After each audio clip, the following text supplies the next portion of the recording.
What are your salary expectations? Have you ever felt nervous when someone asks about your salary expectations during an interview, especially after a career break? If yes, I completely understand you. And today, I want to make sure you never feel stuck or are underconfident about it again. First, let's talk about the mindset. When you return after a career break, it's easy to feel like you have to justify your worth. But here is the truth.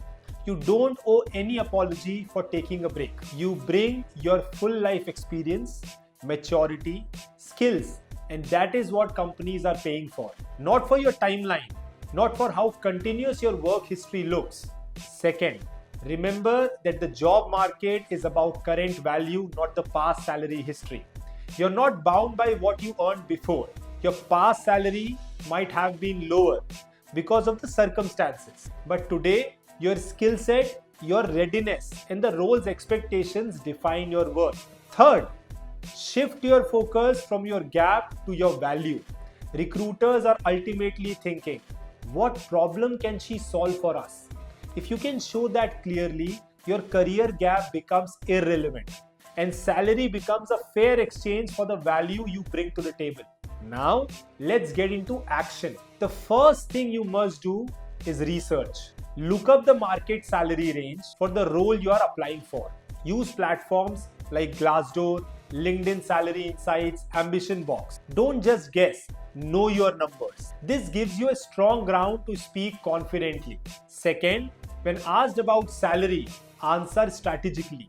You can say something like, based on my research of the current market trends and the role's expectations, I believe a range of rupees X to Y would reflect the value I bring. I'm also open to discussing the full compensation package depending on the profile requirements. Notice how calm, confident, and respectful that sounds. You're positioning yourself as someone who knows their worth and is open to collaboration, not just confrontation. And third, practice it. Literally stand in front of a mirror or record yourself and practice saying your salary expectation out loud. Because when the real interview happens, you don't want to think, you just want to flow.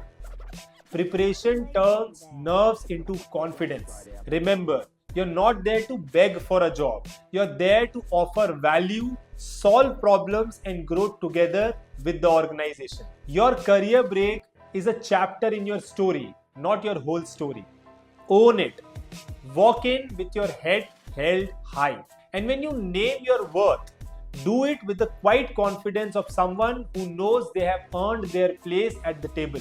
You are capable, you are valuable, and you deserve to be paid fairly. Keep believing, keep taking action, and your comeback will be stronger than you ever imagined. When we guide women in Career Comeback Cohort, the community that we run, we always coach them to negotiate hard and negotiate strongly. But we also tell them how to research and negotiate logically. If you really want to know more about this community, you can attend the next Career Comeback Masterclass. The registration link is there in the description of this video. You can also directly jump into Career Comeback Cohort and learn with regular and timely guidance. Your career comeback is just around the corner. Subscribe to this channel to keep learning.